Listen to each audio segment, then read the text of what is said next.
BPL ಅಗ್ನಿ ಪರೀಕ್ಷೆ ಗೆದ್ದ ಸಚಿವ ಕೆಎಚ್ ಮುನಿಯಪ್ಪ ವ್ಯವಸ್ಥಿತ ಅಪಪ್ರಚಾರಕ್ಕೆ ಮುನಿಯಪ್ಪ ಹಾಕಿದರ ಫುಲ್ ಸ್ಟಾಪ್ ಅಂತಕ್ಕಂಥ ಪ್ರಶ್ನೆ ಮೂಡಿ ಬರ್ತಾ ಇದೆ. ಬಿಪಿಎಲ್ ಸರ್ಕಾರದ ನ್ಯಾಯಸೂತ್ರಕ್ಕೆ ವಿರೋಧಿಗಳ ಅಡ್ಡೇಟು ಇತ್ತು. ಆದರೆ ಬಿಪಿಎಲ್ ಅಗ್ನಿ ಪರೀಕ್ಷೆ ಗೆದ್ದ ಸಚಿವ ಕೆಎಚ್ ಮುನಿಯಪ್ಪ ವ್ಯವಸ್ಥಿತ ಅಪಪ್ರಚಾರಕ್ಕೆ ಮುನಿಯಪ್ಪ ಹಾಕಿದ್ರ ಫುಲ್ ಸ್ಟಾಪ್. ಬಿಪಿಎಲ್ ಸರ್ಕಾರದ ನ್ಯಾಯಸೂತ್ರಕ್ಕೆ ವಿರೋಧಿಗಳ ಅಡ್ಡೇಟು. ಅನರ್ಹರಿಗೆ ಬ್ರೇಕ್, ವಿರೋಧಿಗಳಿಗೆ ಕರೆಂಟ್ ಶಾಕ್.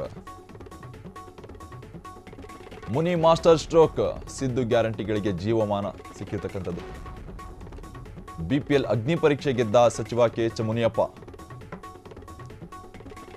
ವ್ಯವಸ್ಥಿತ ಅಪಪ್ರಚಾರಕ್ಕೆ ಮುನಿಯಪ್ಪ ಹಾಕಿದ್ರ ಫುಲ್ ಸ್ಟಾಪ್. ಬಿಪಿಎಲ್ ಸರ್ಕಾರದ ನ್ಯಾಯಸೂತ್ರಕ್ಕೆ ವಿರೋಧಿಗಳ ಅಡ್ಡೇಟು. ಅನರ್ಹರಿಗೆ ಬ್ರೇಕ್, ವಿರೋಧಿಗಳಿಗೆ ಕರೆಂಟ್ ಶಾಕ್. ಮುನಿ ಮಾಸ್ಟರ್ ಸ್ಟ್ರೋಕ್, ವ್ಯವಸ್ಥಿತ ಅಪಪ್ರಚಾರಕ್ಕೆ ಮುನಿಯಪ್ಪ ಹಾಕಿದ್ರ ಫುಲ್ ಸ್ಟಾಪ್ ಅಂತಕ್ಕಂಥದ್ದು. ಬಿಪಿಎಲ್ ಸರ್ಕಾರದ ನ್ಯಾಯಸೂತ್ರಕ್ಕೆ ವಿರೋಧಿಗಳ ಅಡ್ಡೇಟು. ವಿರೋಧಿಗಳಿಗೆ ಕರೆಂಟ್ ಶಾಕ್ ಸಿಕ್ಕಿರ್ತಕ್ಕಂಥದ್ದು. ಮುನಿ ಮಾಸ್ಟರ್ ಸ್ಟ್ರೋಕ್, ಸಿದ್ದು ಗ್ಯಾರಂಟಿಗಳಿಗೆ ಜೀವಮಾನ ಸಿಕ್ಕಿರ್ತಕ್ಕಂಥದ್ದು.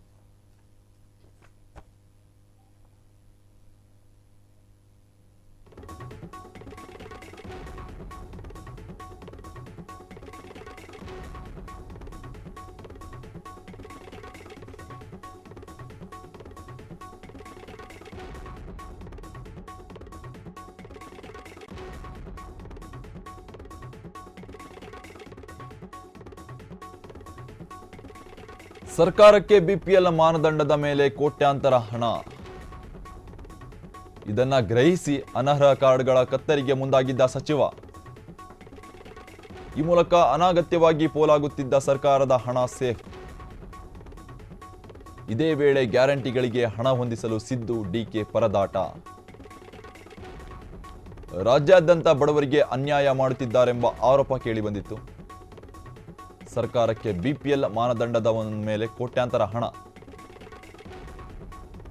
ಇದನ್ನು ಗ್ರಹಿಸಿ ಅನರ್ಹ ಕಾರ್ಡ್ಗಳ ಕತ್ತರಿಗೆ ಮುಂದಾಗಿದ್ದ ಸಚಿವ. ಈ ಮೂಲಕ ಅನಗತ್ಯವಾಗಿ ಪೋಲಾಗುತ್ತಿದ್ದ ಸರ್ಕಾರದ ಹಣ ಸೇಫ್.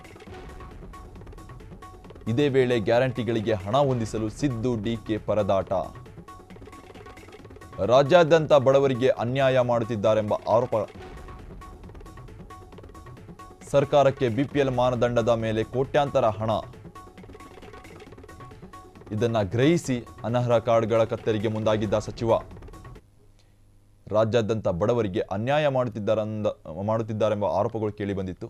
ಸರ್ಕಾರಕ್ಕೆ ಬಿಪಿಎಲ್ ಮಾನದಂಡದ ಮೇಲೆ ಕೋಟ್ಯಾಂತರ ಹಣ ಹಾಕಲಾಗಿತ್ತು. ಇದನ್ನ ಗ್ರಹಿಸಿ ಅನರ್ಹ ಕಾರ್ಡ್ಗಳ ಕತ್ತರಿಗೆ ಮುಂದಾಗಿದ್ದ ಸಚಿವ ಮುನಿಯಪ್ಪ ಅವರು ಈ ಮೂಲಕ ಅನಗತ್ಯ ಪೋಲಾಗುತ್ತಿದ್ದ ಸರ್ಕಾರದ ಹಣ ಸೇಫ್ ಮಾಡಿದ್ದಾರೆ. ಎಲ್ಲ ಪಡಿತರ ಕಾರ್ಡುಗಳನ್ನು ಯಥಾವತ್ತಾಗಿ ಮುಂದುವರಿಕೆ. ಮುಖ್ಯಮಂತ್ರಿಗಳ ಆದೇಶದಂತೆ ಅಧಿಕಾರಿಗಳಿಗೆ ಸೂಚನೆ ನೀಡಿದ ಆಹಾರ ಸಚಿವ ಕೆಎಚ್ ಮುನಿಯಪ್ಪ. ನವೆಂಬರ್ 28ರ ಒಳಗೆ ಎಲ್ಲ ಪಡಿತರ ಕಾರ್ಡುಗಳನ್ನು ಸರಿಪಡಿಸಲು ತೀರ್ಮಾನ. ಬಿಪಿಎಲ್ ಹೊಂದಿರುವವರಿಗೆ ಎಲ್ಲ ಸೌಲಭ್ಯಗಳೊಂದಿಗೆ ಅಕ್ಕಿ ವಿತರಿಸಲು ಸೂಚನೆ ನೀಡಲಾಗಿದೆ. ಅರ್ಹ ಫಲಾನುಭವಿಗಳಿಗೆ ತೊಂದರೆಯಾಗದಂತೆ ಕ್ರಮ ಎಂದ ಮುನಿಯಪ್ಪ.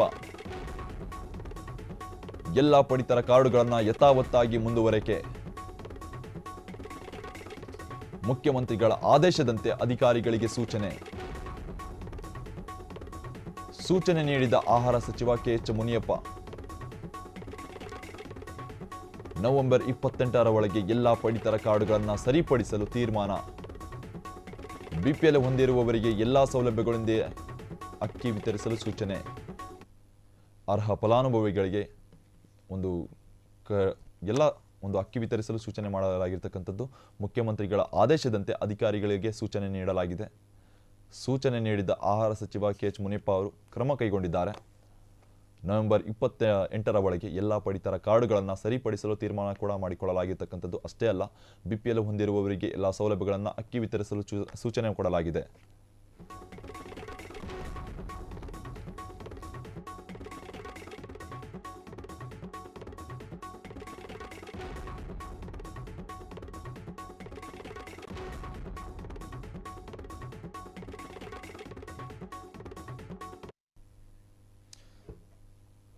ಇದಕ್ಕೆ ಸಂಬಂಧಪಟ್ಟಂತೆ ವಿಶೇಷ ಪ್ರತಿನಿಧಿ ಸಂಧ್ಯಾ ಸೌರಭ ಅವರು ಡೆಸ್ಕ್ ಲೈವ್ ಇದ್ದಾರೆ ನಮ್ಮ ಜೊತೆ.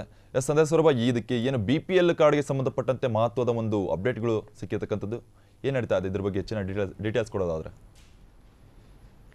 ಚೇತನ್, ಗ್ಯಾರಂಟಿ ಯೋಜನೆಗಳು ಏನು 5 ಇದ್ದಾವೆ, ಅದಕ್ಕೆ ಮೂಲ ಮಾನದಂಡನೆ ಈ ಪಡಿತರ ಚೀಟಿ. ಈ ಪಡಿತರ ಚೀಟಿ ಎಲ್ಲರಿಗೂ ಕೂಡ ಸಿಕ್ಕಿದೆ. ಒಂದು APL ಮತ್ತು BPL ಕಾರ್ಡ್.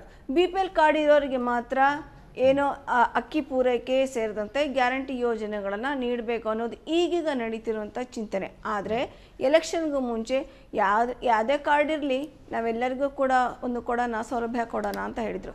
ಈಗ ಏನು ಉಪಚುನಾವಣೆ ಬಂತು, ಆ ಹೊತ್ತಲ್ಲಿ ಯಾವುದೇ ಅಸ್ತ್ರವನ್ನು ಇಲ್ಲದಂಥ ಖಾಲಿ ಬತ್ತಳಿಕೆ ಇದ್ದಂಥ BJP ಈ BPL ಕಾರ್ಡು, APL ಕಾರ್ಡ್ ಇದನ್ನು ರದ್ದುಗೊಳಿಸ್ತಾರೆ, ಈ ಅನರ್ಹರಿಗೆ ಸಿಗಲ್ಲ, ಇದನ್ನು ರದ್ದುಗೊಳಿಸ್ತಾರೆ, ಈ ಗ್ಯಾರಂಟಿನ ರದ್ದುಗೊಳಿಸ್ತಾರೆ ಅಂತ ಹೇಳಿ ಒಂದು ವಿಷಯವನ್ನು ವಿರೋಧ ಪಕ್ಷ BJP JDS ತೇಲ್ಬಿಟ್ಟಿತ್ತು. ಈಗ ಅದಕ್ಕೆಲ್ಲ ಫುಲ್ ಸ್ಟಾಪ್ ಅನ್ನುವಂತೆ ಆಹಾರ ಮತ್ತು ನಾಗರಿಕ ಪೂರೈಕೆ ಸಚಿವರಾಗಿರುವಂಥ KH ಮುನಿಯಪ್ಪ ಒಂದು ಸ್ಪಷ್ಟನೆಯನ್ನು ನೀಡಿದ್ದಾರೆ. ಅನರ್ಹರಿಗೆ ಯಾವುದೇ ರೀತಿಯ ತೊಂದರೆ ಆಗಲ್ಲ, ಅಕ್ಕಿಯನ್ನು ಕೂಡ ಕೊಡ್ತೇವೆ. ನವೆಂಬರ್ 28ರವರೆಗೆ ಎಲ್ಲ ಪಡಿತರ ಚೀಟಿಯ ಪರಿಶೀಲನೆ ನಡೆಯುತ್ತೆ. ಯಾರು ಇದಕ್ಕಿಂತ ಸೌಲಭ್ಯಕ್ಕಿಂತ ಜಾಸ್ತಿ ಇದ್ದಾರೆ, ಅಂದರೆ ಒಂದು ಲಿಮಿಟ್ ಅಂತ ಇರುತ್ತೆ, ವರಮಾನದ ಲಿಮಿಟ್, ಅದನ್ನು ಕ್ರಾಸ್ ಮಾಡಿದವರು ಯಾರಿರ್ತಾರೆ ಅವರಿಗೆ ಇಲ್ಲ. ಹಾಗಾಗಿ ಅರ್ಹರು ಯಾರಿದ್ದಾರೆ ಅವರು ಯಾವುದೇ ರೀತಿಯಲ್ಲಿ ಆತಂಕ ಪಡಬೇಕಾಗಿರೋಂಥ ವಿಚಾರ ಏನಿಲ್ಲ. ಹಾಗಾಗಿ ನಾವು ಯಾರಿಗೂ ಕೂಡ ಅನ್ಯಾಯ ಮಾಡಲ್ಲ. ನವೆಂಬರ್ 28ರವರೆಗೆ ಎಲ್ಲವನ್ನು ಸರಿಪಡಿಸಬೇಕು ಅಂತ CM ಸಿದ್ದರಾಮಯ್ಯ ಆಹಾರ ನಾಗರಿಕ ಪೂರೈಕೆ ಸಚಿವರಿಗೆ ಏನು ಸೂಚನೆ ಕೊಡ್ತಾರೆ, ಅದರ ಮೇಲೆಗೆ ಮುನಿಯಪ್ಪ ಅಧಿಕಾರಿಗಳಿಗೆ ಸೂಚನೆ ನೀಡ್ತಾರೆ. ಎಲ್ಲ ಪಡಿತರ ಚೀಟಿಗಳ ಪರಿಶೀಲನೆ ನಡೀತಾ ಇದೆ. ಈಗ ಎಷ್ಟರ ಮಟ್ಟಿಗೆ ಅದು ಸಕ್ಸಸ್ ಆಗಿದೆಯೋ, ಪರಿಶೀಲನೆ ಆಗ್ತಾ ಇದೆ ಅಂತ ಸಚಿವರು ಹೇಳ್ತಾರೆ. ಆಗ್ತಾ ಇದೆಯೋ ಇಲ್ಲ ಗೊತ್ತಿಲ್ಲ, ಆದರೆ ನವೆಂಬರ್ 28ರವರೆಗೆ ಎಲ್ಲವನ್ನ ಸರಿಪಡಿಸ್ತೀವಿ ಅಂತ ಫುಲ್ ಸ್ಟಾಪ್ ಅಂತ ಇಟ್ಟಿದ್ದಾರೆ. ಈಗ ಯಾವುದೇ ಅಸ್ತವಿಲ್ಲದೆ ಖಾಲಿ ಬತ್ತಳಿಕೆಯಲ್ಲಿದ್ದಂಥ BJPಗೆ ಈಗ ವಿರೋಧಿಯಾಗಿದ್ದಂತಹ ಕಾಂಗ್ರೆಸ್ಗೆ ಒಂದು ಅಸ್ತ್ರವಾಗಿದೆ.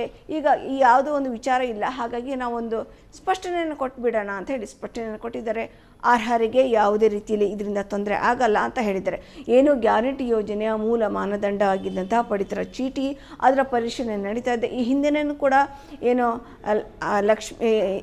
ಗೃಹಲಕ್ಷ್ಮಿ ಯೋಜನೆ ಸೇರಿದಂತೆ ಬಹುತೇಕರಿಗೆ ಕೂಡ ಈ ಯೋಜನೆ ಎಲ್ಲಕ್ಕೂ ಮಾನದಂಡ ಈ ಪಡಿತರ ಚೀಟಿನೇ. ಹಾಗಾಗಿ ಇದು ಸರ್ಕಾರದ ಬೊಕ್ಕಸಕ್ಕೆ ಒಂದು ರೀತಿಯಲ್ಲಿ ಭಾರಿ ಹೊಡೆತನ ಬೀಳ್ತಾ ಇದೆ. 57,000 ಕೋಟಿನೋ 58 ಎಷ್ಟು ಜಾಸ್ತಿ ಕೋಟ್ಯಾಂತರ ರೂಪಾಯಿ ಸರಿಯಾದ ಮೌಲ್ಯ ನನಗೆ ಈಗ ಲಭ್ಯ ಆಗ್ತಾ ಇಲ್ಲ. ಯಾಕಂದರೆ ಪಡಿತರ ಚೀಟಿಯ ಪರಿಶೀಲನೆ ಆಗ್ತಾ ಇರೋದ್ರಿಂದ ಈಗ ಕೋಟ್ಯಾಂತರ ರೂಪಾಯಿ ಸರ್ಕಾರದ ಆದಾಯ ಇದಕ್ಕಾಗಿ ಯೋಜನೆಗೆ ಹೋಗ್ತಾ ಇದೆ. ಕೆಲವೊಂದು ಕಡೆ ಅಭಿವೃದ್ಧಿ ಆಗ್ತಿಲ್ಲ ಅಂತ ಒಂದು ಆರೋಪ ಕೂಡ ಕೇಳಿಬರ್ತಾ ಇದೆ. ಸೊ ಎಲ್ಲವನ್ನು ಬ್ಯಾಲೆನ್ಸ್ ಮಾಡಿ ಸರ್ಕಾರವನ್ನು ನಡೆಸಬೇಕಾದಂತಹ ಬಹುತೇಕ ಮಹತ್ತರ ಜವಾಬ್ದಾರಿ CM ಸಿದ್ದರಾಮಯ್ಯನ ಮೇಲಿದೆ. ಹಾಗಾಗಿ ಗ್ಯಾರಂಟಿ ಯೋಜನೆಯೂ ನೀಡಬಾರ್ದು, ಅರ್ಹರಿಗೆ ಕೂಡ ಪಡಿತರ ಚೀಟಿ ಸಿಗಬೇಕು, ಎಲ್ಲರಿಗೂ ಸೌಲಭ್ಯ ಸಿಗಬೇಕು, ವಿರೋಧಿಗಳಿಗೆ ಯಾವುದೇ ರೀತಿಯಲ್ಲಿ ಈ ವಿಚಾರ ಅಸ್ತ್ರ ಆಗಬಾರ್ದು ಅನ್ನೋ ನಿಟ್ಟಿನಲ್ಲಿ ಬ್ರೇಕ್ ಹಾಕೋಕ್ಕೆ ಈಗ ಸಿದ್ದರಾಮಯ್ಯ ಸೂಚನೆ ಮೇರೆಗೆ ನವೆಂಬರ್ 28ರವರೆಗೆ ಎಲ್ಲವನ್ನು ಸರಿಪಡಿಸ್ತೇವೆ. ಅರ್ಹರಿಗೆ ಯಾವುದೇ ರೀತಿಯ ಪಡಿತರ ಚೀಟಿ ಇನ್ನು ಮೋಸ ಆಗಲ್ಲ ಅಂತ ಸ್ಪಷ್ಟನೆಯನ್ನು ಮುನಿಯಪ್ಪ ನೀಡಿದ್ದಾರೆ. ಧನ್ಯವಾದಗಳು ಸಂಧ್ಯಾ ಸೌರಭ ನಿಮ್ಮೆಲ್ಲ ಡೀಟೇಲ್ಸ್ಗಾಗಿ.